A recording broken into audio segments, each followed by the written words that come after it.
la palabra al señor Rego Candamil.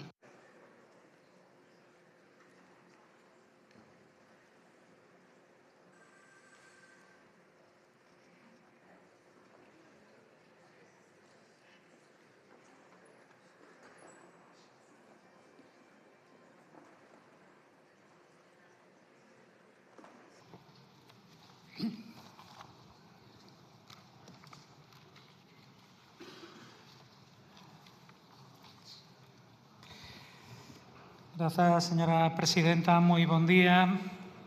Señor presidente, comezo por trasladar o pesar e a solidaridade do BNG polas 46 vítimas dos accidentes de Adamuz e Lleida, ás familias e a todas as persoas afectadas.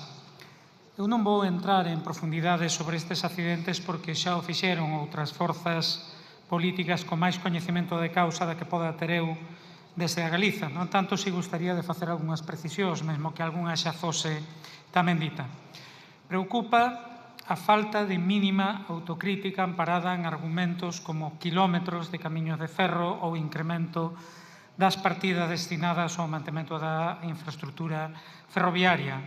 Acho que hoxe é unha evidencia que a rede ferroviaria precisa de máis e mellor atención para evitar accidentes e incidentes infelizmente habituais e mesmo se quixeren apostar de verdade por o ferrocarril como un sistema de mobilidade eficaz, eficiente e sustentável, precisa de ser aumentada, modernizada e incrementados os servizos. E disto sabemos moito os galegos e galegas e, por tanto, tamén falarei. Mais antes, como infelizmente temos unha experiencia terrível na Galiza, quero deixar claro que se algo non pode acontecer con estes accidentes é o que ocorreu co accidente de Angrois. Nese caso, en que a responsabilidade directa era dun goberno do Partido Popular, non dimitiu ninguén e tampouco ninguén asumiu responsabilidades políticas. Agora o PP, o señor Feixóo aquí pide dimisións, mas con 80 persoas falecidas nin lle pediron a Ana Pastor que dimitise, nin a cesaron a pesar da responsabilidade evidente. Por tanto, moita hipocresía por parte de Feijóo e do Partido Popular. Polo contrario, o que houve foi un pacto de silencio entre o PP e o PSOE para tapar as responsabilidades compartidas por Ana Pastor e José Blanco na construción da liña e na decisión de non instalar o sistema de freado automático RTMS.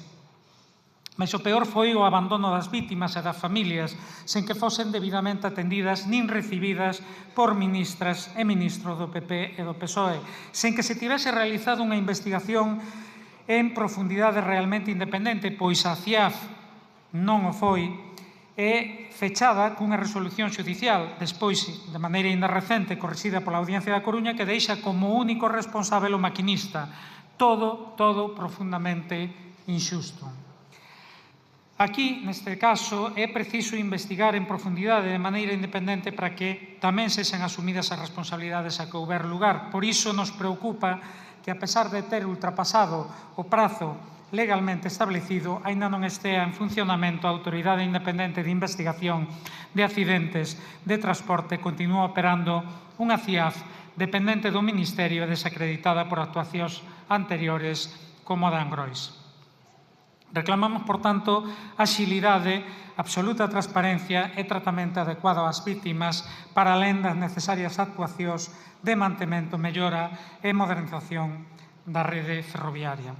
E neste sentido, teño que dicir que resulta inaceptable actuacións como a cometida a pasada semana no Eixo Atlántico coa suspensión durante 72 horas dos servizos ferroviarios en previo aviso e sen alternativa de transporte por estrada e tamén sen o consentimento da DIF.